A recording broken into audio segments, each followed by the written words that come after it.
I just want to make a quick video, and I just want to kind of say this straight to everybody, that people are still entitled to protest. Even though COVID regulations and things like that, but people are still entitled to air their grievances or to make their point heard if necessary to go to the streets.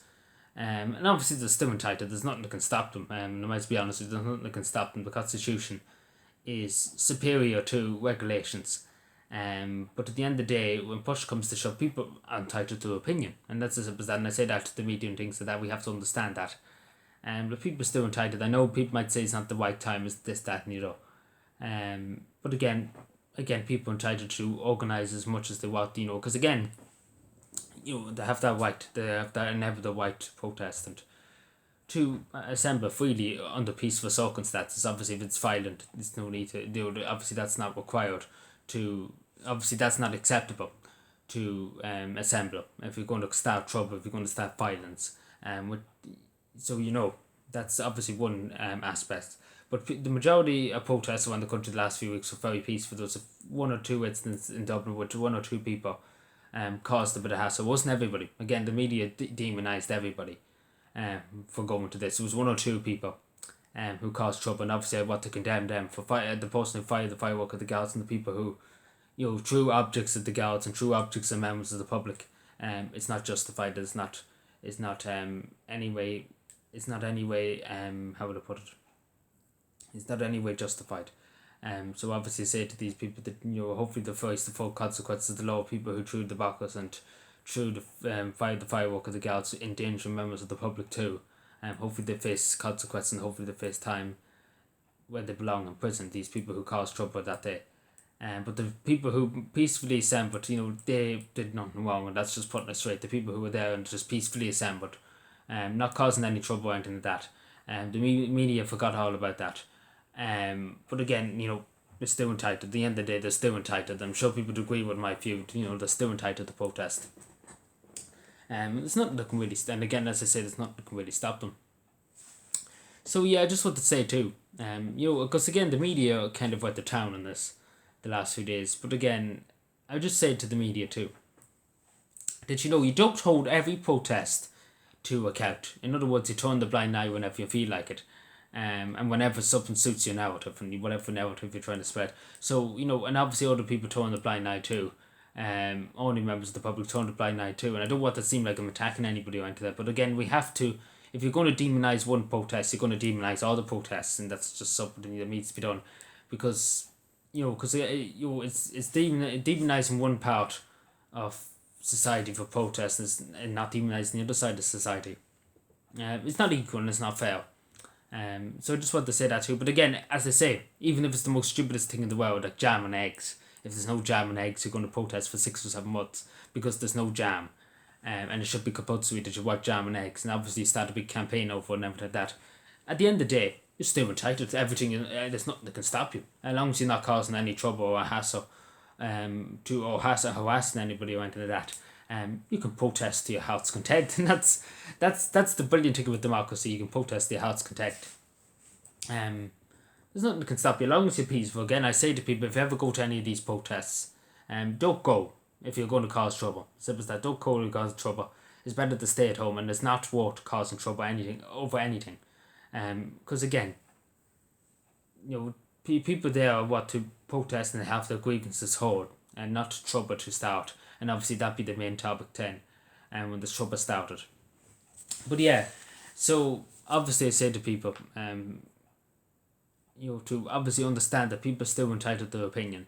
And obviously I understand some people have said to me, these people, particularly, Dublin last week, as I said, I want to condemn the violence that was there. Obviously a few people, only one or two, I say the 99.8% of people very peaceful, very, very peaceful protesters, and nothing, they caused no trouble. They might have been shouting a bit, but at the end of the day, there was no hassle caused, there was nothing done.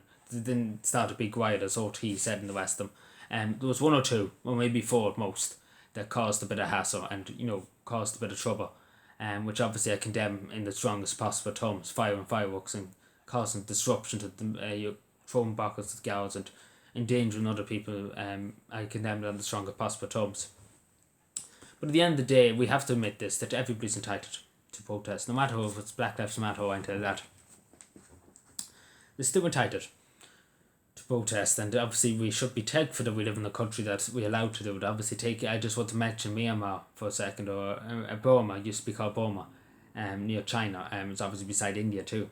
Obviously the protesters are being shot, for basically because the military had a coup there, and obviously took over the government, kicked out the elected government, and obviously couped the government, and obviously they're in control. And obviously they're killing loads of protesters for taking the streets, and protest the military's takeover. And obviously there's been a good lot of them. I think there's nearly over 100 nearly has been killed now because of these protests. So we have to take that. This is the thing.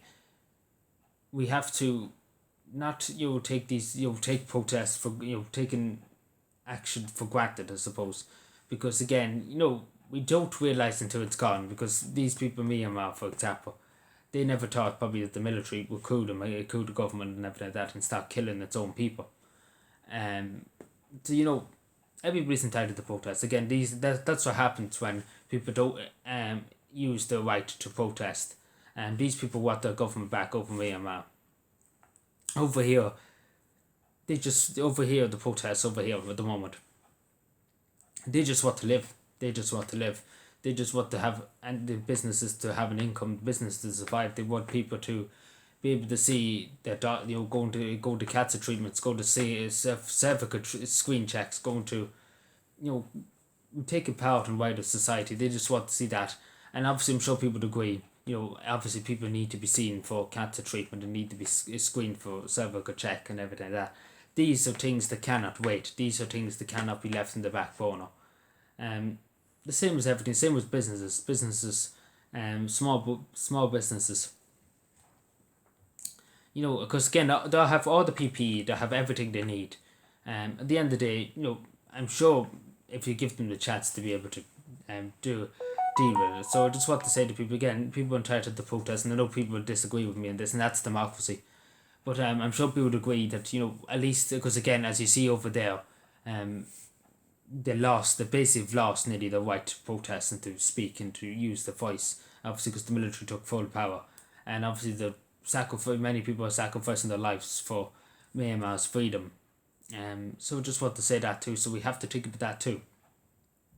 And how quickly, things can change, and things can, when people don't use their voice and people don't stand up and people don't use the right to protest. But I just want to say I condemn the Myanmar military for taking power in Myanmar, and hopefully, please God, that the UN, the West, will do something about it, and put in the government that was in already, that the elected government the people voted in Myanmar. So just want to say that, because it's tragic to see that the military would turn their weapons against its own people.